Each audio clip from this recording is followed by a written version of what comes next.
प्राचीन काल में सत्यव्रत नाम के एक राजा राज्य करते थे। वो प्रतिदिन पूजा पाठ किया करते थे। उनके पास किसी भी चीज की कोई कमी नहीं थी। वो धन दौलत से लेकर हर प्रकार की सुविधा से समृद्ध थे। इन सब के बावजूद भी राजा की एक इच्छा थी जिसे वो पूरी करना चाहते थे। दरअसल राजा सत्यव्रत को किसी प्रकार से स्वर्गलोक जाने की इच्छा थी। वो अपने जीवन में एक बार स्वर्गलोक के सौंदर्य को देखना चाहते थे, लेकिन उन्हें वहां तक पहुंचने का मार्ग पता नहीं था। इधर दूसरी तरफ ऋषि विश्वामित्र अपनी तपस्या के लिए घर से बाहर गए थे। चलते चलते वो अपनी कुटिया से काफी आगे आ गए थे। काफी समय बीत गया लेकिन वो नहीं लौटे। इस कारण उनका परिवार भूख और प्यास से तड़पने लगा। राजा सत्यव्रत को जब यह पता चला तो उन्होंने ऋषि विश्वामित्र के परिवार के पालन पोषण की जिम्मेदारी ले ली। कुछ समय बाद जब मुनिवर लौटे तो वे अपने परिवार को कुशल देखकर काफी प्रसन्न हुए। उन्होंने पूछा कि उनकी अनुपस्थिति में किसने उनकी देखभाल की।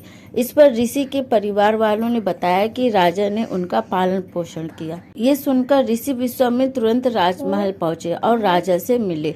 वहां पहुंचकर उन्होंने सबसे पहले महाराज को धन्यवाद कहा। इस पर राजा ने ऋषि से अपनी इच्छा पूर्ण करने का आशीर्वाद मांगा। राजा की बात सुनकर ऋषि विश्वामित्र ने कहा, बोलिए महाराज, आपको क्या वरदान चाहिए। तब महाराज ने कहा, हे मुनि, मुझे एक बार स्वर्गलोक के दर्शन करने हैं। कृपया करके मुझे वहां जाने का वरदान दें।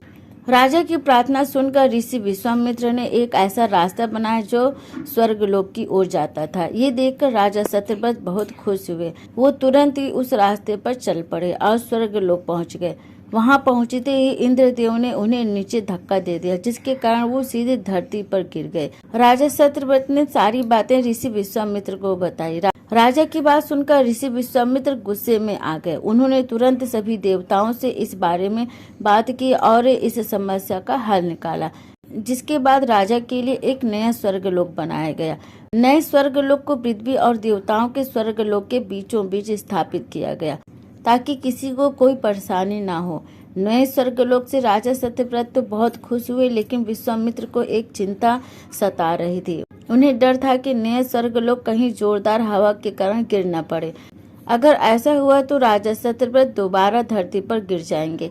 काफी सोच विचार करने के बाद ऋषि विश्वामित्र को एक उपाय सूझा। उन्होंने नए स्वर्गलोक के नीचे एक बहुत लंबा खंभा लगा दिया ताकि उसे सहारा मिल सके। ऐसी मान्यता है कि नए स्वर्गलोक के नीचे लगाया गया खंभा एक विशाल पेड़ की तने के रूप में बदल गया। यही नहीं, कुछ समय बाद जब राजा सत्यव्रत की मृत्यु हुई तो उनका सिर एक फल में तब्दील हो गया। ऐसी मान्यता है कि तभी से इस खंबे को नारियल का पेड़ कहा जाने लगा, जबकि राजा का सिर नारियल के रूप में जाना जाता है। यही कारण है कि राजा के लिए बनाए गए स्वर्गलोक को एक मजबूत सहारा देने के लिए जो खंभा लगाया गया था, ऐसी मान्यता है कि ये वही नारियल का पेड़ है। और राजा सत्यव्रत जो बाद में मृत्यु के बाद एक फल बन गए थे, वही नारियल है। और इस प्रकार कहा जाता है कि नारियल का जन्म हुआ था। वीडियो अच्छी लगी तो प्लीज वीडियो को लाइक शेयर कमेंट करना मत भूलिएगा और आगे भी हमारे साथ जुड़े रहने के लिए चैनल को सब्सक्राइब जरूर करें। Thank you.